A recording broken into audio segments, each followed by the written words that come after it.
Morning students. तो last article में हमने एटॉमिक साइज के बारे में पढ़ा, आयनिक साइज के बारे में पढ़ा और एटॉमिक साइज का वेरिएशन कि लेफ्ट टू राइट या टॉप टू बॉटम चलने पर क्या रहता है। पीरियोडिक टेबल में हम लेफ्ट टू राइट चलेंगे तो एटॉमिक साइज घटेगा, टॉप टू बॉटम चलेंगे डाउन द ग्रुप चलेंगे बढ़ेगा। ये सब चीज की थी हमने। उसके बाद में जो सेकंड प्रॉपर्टी है वो है आपके पास यहाँ ionization enthalpy. Ionization enthalpy, ionization enthalpy. Ionization enthalpy सबसे पहले तो definition the minimum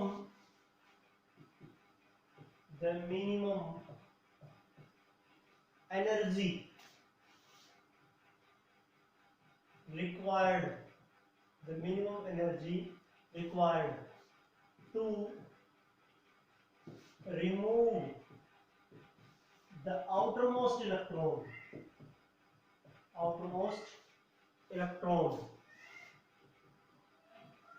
from a isolated gaseous atom so as convert it into gaseous cation. Minimum energy, minimum enthalpy required to remove the outermost electron from a gaseous atom so as convert into a gaseous cation. कि वो कम से कम energy की जरूरत है कि जिससे कि हम एक आइसोलेटेड गैसियस एटम से, आइसोलेटेड मतलब बिल्कुल अकेला, ठीक है, गैसियस एटम, गैसियस स्टेट में इलेक्ट्रॉन इससे निकलवाया जाएगा, लिक्विड या सॉलिड स्टेट में होगा वो एटम नहीं निकलवा पाएंगे वो एलिमेंट। तो गैसियस एटम से आखिरी इलेक्ट्रॉन, उसके आखिरी इलेक्ट्रॉन को निकलवाने के लिए जितनी एनर्जी की जरूरत है उसे हम कहते हैं आयनाइजेशन एंथैल्पी। जैसे X कोई भी एटम है,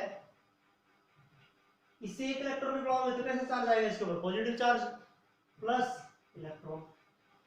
तो अभी देखो जब इलेक्ट्रॉन निकलवाया तो इससे क्या बन गया? कटायन बन गया, बस, ताकि उसको कटायन में बदला जा सके। उससे आखिरी इलेक्ट्रॉन को निकलवा के उसको कटायन में बदला जा सके।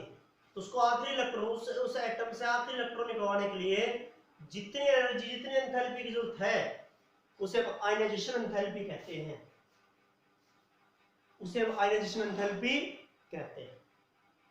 ये है आपके पास है। जैसे ये क्या है, इसका फर्स्ट आयनाइजेशन एंथैल्पी है। किसी एलिमेंट से आउटमोस्ट इलेक्ट्रॉन निकलवा दिया, उसका एक इलेक्ट्रॉन निकलवा दिया आखिरी, तो ये फर्स्ट आयनाइजेशन एंथैल्पी होगा। ये क्या है? First ionization enthalpy, first ionization energy. अब इससे दूसरा इलेक्ट्रॉन निकलवाओगे तो एक तो पहले से निकलवा चुके हम गैसेस कटायन, अब एक इलेक्ट्रॉन और निकलवा लो तो ये कितना चार्ज हो जाएगा? 2 पॉजिटिव आ जाएगा। क्यों आ जाएगा? एक पॉजिटिव ऑलरेडी था, एक इलेक्ट्रॉन और निकलवाया, 2 पॉजिटिव चार्ज आ गया। तो ये सेकंड आयनाइजेशन एंथैल्पी है। ये कौन सी आयनाइजेशन एंथैल्पी है? Second ionization enthalpy. ऐसे ही अब इससे एक इलेक्ट्रॉन निकलवाओगे, 3 पॉजिटिव चार्ज आ जाएगा, थर्ड आयनाइजेशन एंथैल्पी होगी। ये है आपके पास आयनाइजेशन एंथैल्पी है। वैसा इलेक्ट्रॉन निकलवा रहे हैं, आपको एक कटायन बना रहे हैं, पॉजिटिव एनर्जी होगा। क्यों? क्योंकि आपको इलेक्ट्रॉन निकलवाना है वहां से, तो आपको एनर्जी देना होगा। एनर्जी को देकर के तो निकलवाएंगे, एनर्जी को खर्च करके ही। तो खर्च करेंगे तो कैसा साइन होगा? पॉजिटिव एनर्जी होती है। एनर्जी जब निकलती है तब नेगेटिव होती है, मतलब एक्सोथर्मिक रिएक्शन में। ये है आपके पास। पहली आयनाइजेशन एंथैल्पी से हमेशा दूसरी आयनाइजेशन एंथैल्पी ज्यादा होगी। क्यों ज्यादा होगी? कोई भी मान लीजिए, आप देखो, मैं एक एग्जांपल देके बता रहा हूं आपको। मैग्नीशियम जैसे 2 का ही है, मैग्नीशियम 282, एक इलेक्ट्रॉन निकलवा लिया Mg पॉजिटिव प्लस 1, एक इलेक्ट्रॉन निकलवाया तो कितने रह गए? 281। शुरू में इसके पास 12 इलेक्ट्रॉन थे, 12 ही प्रोटॉन थे। 12 प्रोटॉन 12 इलेक्ट्रॉन को खींच रहे अपनी तरफ। एक इलेक्ट्रॉन निकलवा लिया आपने, एक निकलवाने के बाद Mg पॉजिटिव से एक इलेक्ट्रॉन और निकलवाना है 2 8 1 Mg2 पॉजिटिव प्लस इलेक्ट्रॉन। ये पहले एंजाइम वो दूसरी, तो देखना जरा एक बार। अब दूसरे केस में 11 इलेक्ट्रॉन है और 12 प्रोटॉन है, क्योंकि इलेक्ट्रॉन निकलवा प्रोटॉन तो निकलवाए नहीं अपने। 11 इलेक्ट्रॉन और 12 प्रोटॉन है, 11 इलेक्ट्रॉन 12 प्रोटॉन, तो 12 प्रोटॉन 11 इलेक्ट्रॉन को ज्यादा अट्रैक्ट करेंगे, तो 11 इलेक्ट्रॉन को ज्यादा अट्रैक्शन था प्रोटॉन से, तो इसलिए वो फर्मली हेल्ड था, शक्ति से बंधा हुआ था, तो उसको निकलवाने के लिए ज्यादा एनर्जी की जरूरत पड़ेगी। नहीं तो पहले 12 इलेक्ट्रॉन 12 प्रोटॉन से निकलवा लिया आपने, अब 11 इलेक्ट्रॉन और 12 प्रोटॉन है, तो ज्यादा खींचे, न्यूक्लियर चार्ज ज्यादा हो रहा है, इसलिए इलेक्ट्रॉन शक्ति से बंधा हुआ फर्मली हेल्ड होगा, उसको निकलवाना मुश्किल होगा, इसलिए सेकंड आयनाइजेशन थेरेपी हमेशा ज्यादा होगी फर्स्ट से, थर्ड ज्यादा होगी सेकंड से। इसे आप कहते हैं सक्सेसिव आयनाइजेशन एंथैल्पी। क्या कहते हैं? Successive ionization enthalpy. याद रखें, पहले आयनाइजेशन थेरेपी से दूसरी ज्यादा, दूसरी से ज्यादा, तीसरी, ऐसे क्यों होता बताया मैंने, क्योंकि क्या बढ़ता है, एक एक इलेक्ट्रॉन निकलवाने का मतलब प्रोटॉन तो नहीं है, इलेक्ट्रॉन घट रहे हैं, तो प्रोटॉन इलेक्ट्रॉन को ज्यादा खींचेंगे फिर, तो इसलिए वो ज्यादा फर्मली हेल्ड होंगे, उनको निकलवाना मुश्किल होगा, तो इसलिए आयनाइजेशन थेरेपी लगातार बढ़ती है, पहली से दूसरी ज्यादा, दूसरी से तीसरी ज्यादा, तीसरी से चौथी ज्यादा, ऐसे। यह आयनाइजेशन थेरेपी का डेफिनेशन था, और यहाँ ये कुछ बताया आपको कैसे सक्सेसिव आयनाइजेशन थेरेपी। अब इसके ट्रेंड होंगे ग्रुप में या पीरियड में, लेफ्ट राइट चलेंगे या टॉप टू बॉटम चलेंगे, तो आयनाइजेशन थेरेपी के ट्रेंड क्या होंगे, ठीक है, आयनाइजेशन थेरेपी कैसे वेरी करेंगे ये बताना आपको। इसी में ही आपको बहुत सारे फैक्टर्स भी पता लग जाएंगे, factor affecting ionization therapy, ionization therapy को कौन कौन से फैक्टर अफेक्ट करते हैं, ये है आपके पास। तो पहले चाहे फैक्टर्स कर लीजिए,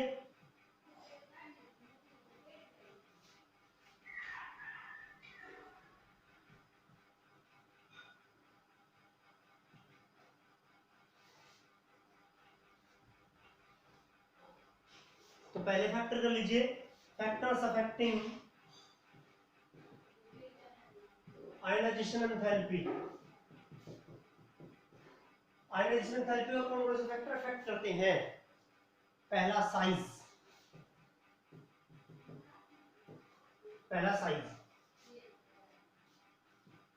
smaller is the size, higher its ionization enthalpy, higher will be its ionization enthalpy।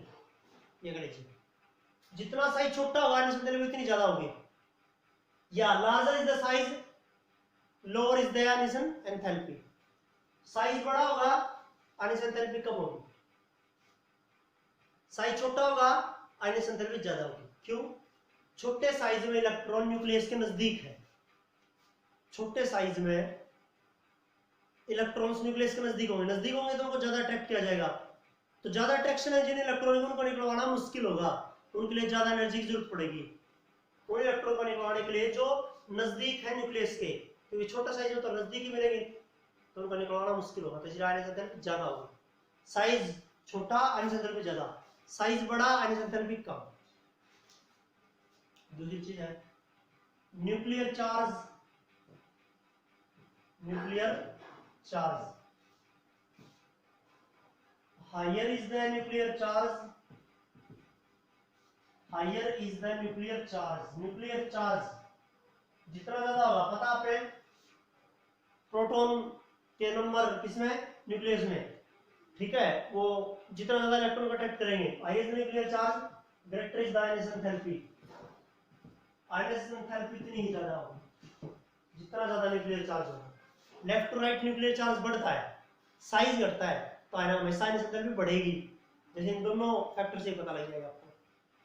Left to right size भी छोटा होता है और न्यूक्लियर चार्ज भी बढ़ता है, तो आयनाइजेशन एंथैल्पी दोनों केस में ज्यादा होगी, ये आपके पास। उसके बाद में electronic configuration,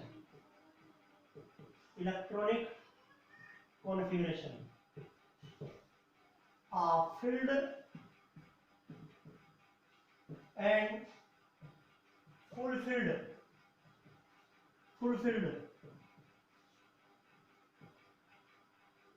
orbitals have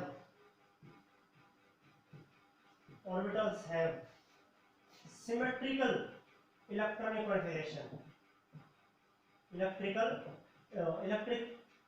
configuration and hence is stable.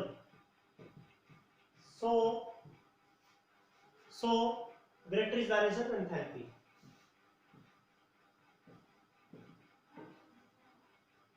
Field और फुल फील्ड जो इलेक्ट्रॉनिक कॉन्फ़िगरेशन होती है स्टेबल, सिमेट्रिकल इलेक्ट्रॉनिक कॉन्फ़िगरेशन होती है, और जितनी ज्यादा सिमेट्रिकल होगी उतनी ज्यादा स्टेबल। जितना स्टेबल इलेक्ट्रॉनिक कॉन्फ़िगरेशन उतना ही आयनाइजेशन एंथैल्पी भी ज्यादा, उतना ही आयनाइजेशन एंथैल्पी भी ज्यादा। ये है आपके पास, ये है आपके पास, ठीक है। ऑर्बिटल्स में एस के इलेक्ट्रॉन न्यूक्लियस के नजदीक होंगे क्योंकि वो सफेरिकल होता है, तो एस के इलेक्ट्रॉन को निकलवाना मुश्किल होगा पी की बजाय। तो मतलब एस के ऑर्बिटल की आयनाइजेशन एंथैल्पी, एस ऑर्बिटल में जो इलेक्ट्रॉन की आयनाइजेशन एंथैल्पी ज्यादा होगी than P than D than F, ऐसे।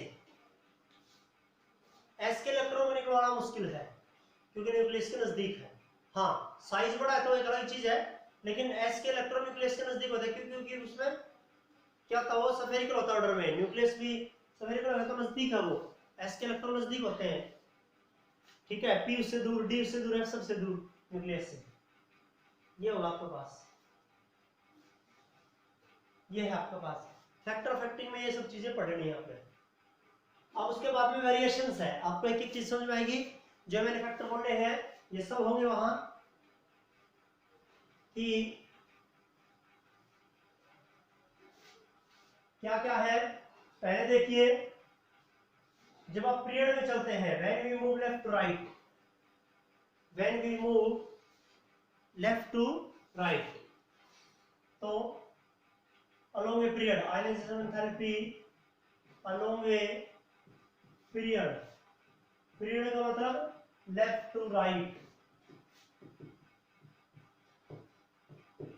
बाएं से दाएं चलेंगे आप, ऐसे चलेंगे। तो पहला एलिमेंट यहां देखिए, जैसे lithium, beryllium, boron, carbon, nitrogen, oxygen, fluorine, neon. ये सेकंड पीरियड लिख दिया मैंने। यहाँ तो हाइड्रोजन होता है, वहां हीलियम होता है, ठीक है। ये मैंने सेकंड पीरियड लिख दिया, lithium, beryllium, boron, carbon, nitrogen, oxygen, fluorine, neon. ये आपके पास ये सेकंड पीरियड के पहले पहले एलिमेंट है, ठीक है। अब आयनाइजेशन एंथैल्पी देखेंगे आप। Left to right, as you move left to right, size decreases due to increase in nuclear charge. आप लेफ्ट टू राइट चलते हैं तो साइज हमेशा क्या होता है, घटता है। क्यों घटता है? साइज डिक्रीजेस, क्यों घटता है? Due to increase in nuclear charge, क्योंकि न्यूक्लियर चार्ज बढ़ता है, क्योंकि क्या बढ़ता है, nuclear charge, and hence increase in nuclear charge becomes decrease the ionization enthalpy. Nuclear charge जो बढ़ेगा ना, उससे ionization enthalpy, sorry, nuclear charge बढ़ेगा तो आयनाइजेशन एंथैल्पी भी बढ़ जाएगी। Increase in nuclear charge become increase ionization enthalpy. क्या कर देगा वो, या make the ionization enthalpy increase, कि न्यूक्लियर चार्ज बढ़ेगा तो आयनाइजेशन एंथैल्पी भी बढ़ जाएगी। क्यों बढ़ जाएगी?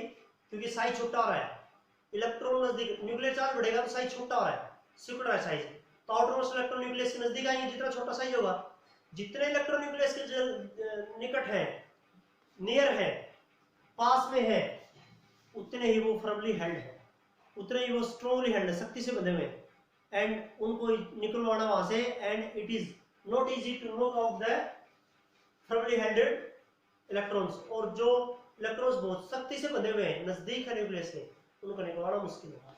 तो लेफ्ट राइट आयनाइजेशन एंथैल्पी क्या करती है, इंक्रीज करती है। लेफ्ट टू राइट क्या करेगी, इंक्रीज करेगी ionization enthalpy. Top to bottom देखिए, जैसे lithium, sodium, potassium, rubidium, caesium, francium, ये ऊपर से नीचे है, ये लेफ्ट राइट था। तो as you move down the group,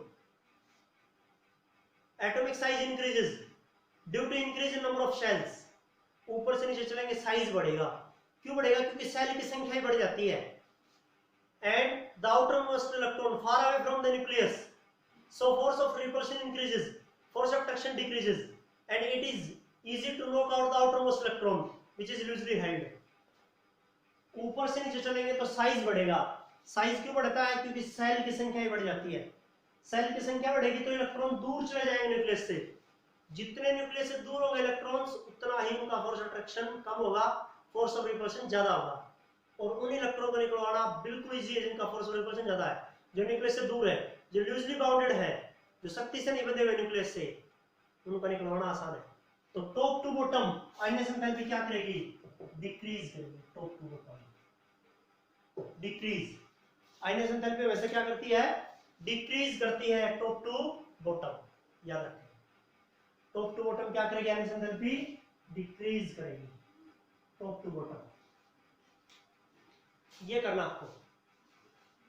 ये होगा आपके पास लेफ्ट राइट और ऊपर से नीचे का ट्रेंड। लेकिन कई बार आपको क्या दिख रहे हैं? एक्सेप्शन देखने को मिलते हैं लेफ्ट राइट। जैसे लेफ्ट राइट में यही पढ़ना भी हमें कि लेफ्ट राइट में हमें किस किस तरह के एक्सेप्शंस मिलने देखने को मिलते हैं। देखिए,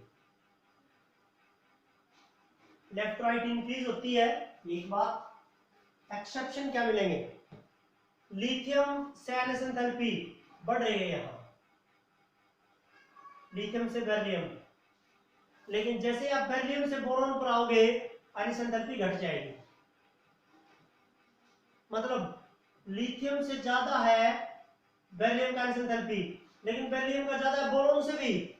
जबकि किसका ज्यादा होना चाहिए था? बोरॉन का ज्यादा होना चाहिए था। बोरॉन का ज्यादा होना चाहिए था। क्यों? यहां पढ़ना पड़ेगा। इलेक्ट्रॉनिक कोएफिशिएंट देखिए बेरिलियम का 1s2 2s2, बोरॉन का 1s2 2s2 2p1। Ionization enthalpy की डेफिनेशन क्या है? आउटरमोस्ट इलेक्ट्रॉन को निकलवाने के लिए जितनी एनर्जी की जरूरत, तो बेरिलियम में इलेक्ट्रॉन किसका निकलवाना है? 2s2 s ऑर्बिटल से। बोरॉन में किसका निकलवाना है? 2p1 p का। तो s का इलेक्ट्रॉन नजदीक या p का नजदीक न्यूक्लियस के? s का नजदीक। और नजदीक इलेक्ट्रॉन का अट्रैक्शन ज्यादा होगा, उसको निकलवाना मुश्किल होगा। तो बेरिलियम का आयनाइजेशन एंथैल्पी ज्यादा है किससे? बोरॉन से। तो beryllium has high ionization enthalpy than boron because in case of beryllium, outermost electron is removed from s orbital which is nearer to the nucleus, and hence high energy required to remove this electron. And in case of boron, the outermost electron is removed from p orbital which is away from the nucleus, जो कि nucleus से दूर रहता है। So less energy required to remove this electron, इसलिए इस electron को निकालने के लिए कम एनर्जी की जरूरत है। इससे s का इलेक्ट्रॉन निकलवाना, s नजदीक है न्यूक्लियस के। इससे p का इलेक्ट्रॉन निकलवाना, p दूर है न्यूक्लियस से। पहला ट्रेंड, पहला एक्सेप्शन मिल गया आपको यहां। फिर बोरॉन से ज्यादा कार्बन का, कार्बन से ज्यादा नाइट्रोजन का, नाइट्रोजन से ज्यादा होना चाहिए ऑक्सीजन का, नहीं, ये भी गलत बात। यहां एक एक्सेप्शन और मिल गया आपको, नाइट्रोजन की आयनाइजेशन एंथैल्पी ऑक्सीजन से ज्यादा होगी, जबकि ऑक्सीजन की ज्यादा होनी चाहिए। लेफ्ट राइट तो आयनाइजेशन एंथैल्पी बढ़ती है, ये क्या चक्कर हो गया? तो nitrogen has high ionization enthalpy than oxygen because nitrogen has filled electronic coefficient. Nitrogen की इलेक्ट्रॉनिक कोएफिशिएंट क्या होती है? 1s2 2s2 2p3। तो वैलेंस शेल में क्या है? 2s2 2p3। ये देखिए 2s2 ऑर्बिटल पूरा भरा हुआ है, फुल फील्ड। 2p3 तीन ऑर्बिटल है, तीनों ऑर्बिटल हाफ फील्ड है, तो आधा भरा हुआ है। तो हाफ फील्ड और फुल फील्ड इलेक्ट्रॉनिक कोएफिशिएंट कैसी होती है? Extra stable. तो ये क्या है? मोर सिमेट्रिकल है और मोर स्टेबल है। मोर सिमेट्रिकल, मोर स्टेबल। सिमेट्रिकल का मतलब क्या होता है? समान, समान है, तीन ऑर्बिटल है, तीन इलेक्ट्रॉन उसमें, तो सिमेट्रिकल हुआ। जितना ज्यादा सिमेट्रिकल उतना ज्यादा स्टेबल। ऑक्सीजन की इलेक्ट्रॉनिक कोएफिशिएंट क्या है? 1s2 2s2 2p4। Valence shell में 2s2, ये तो पूरा भरा हुआ सही है, लेकिन 2p4 देखिए 1 2 3 4, ये क्या सिमेट्रिकल है? तीन ऑर्बिटल उसमें से एक पूरा भरा हुआ है और दो आधे भरे हुए हैं, तो सिमेट्रिकल नहीं है। तो लेस सिमेट्रिकल होगा वो लेस स्टेबल होगा, जो कम सिमेट्रिकल वो कम stable, less symmetrical less stable. तो इसलिए कम एनर्जी की जरूरत पड़ेगी आउटरमोस्ट इलेक्ट्रॉन निकलवाने के लिए ऑक्सीजन के केस में, नाइट्रोजन में ज्यादा की जरूरत है। तो nitrogen has higher ions enthalpy than oxygen because it has a filled electron configuration which is extra stable. In case of oxygen it has less symmetrical electron configuration, so it is less stable and less energy is required to remove outermost electron from oxygen. अब oxygen से ज्यादा किसका होगा? Fluorine का। Fluorine से ज्यादा neon का, क्योंकि नियोन क्या है? नोबल गैस है। साइज बड़ा उसका, लेकिन फिर भी साइज सबसे बड़ा है इस पीरियड में, तो साइज बड़ा होता है इससे कम होना चाहिए था, लेकिन वो तो नोबल गैस है। Noble gas full field electronic configuration रखते हैं। नियोन की electronic configuration 1s2 2s2 2p6। Full field electronic configuration तो क्या होती है? एक्स्ट्रा स्टेबल होती है, उससे इलेक्ट्रॉन आसानी से नहीं निकलवाया जाएगा। ये एक्सेप्शन थे।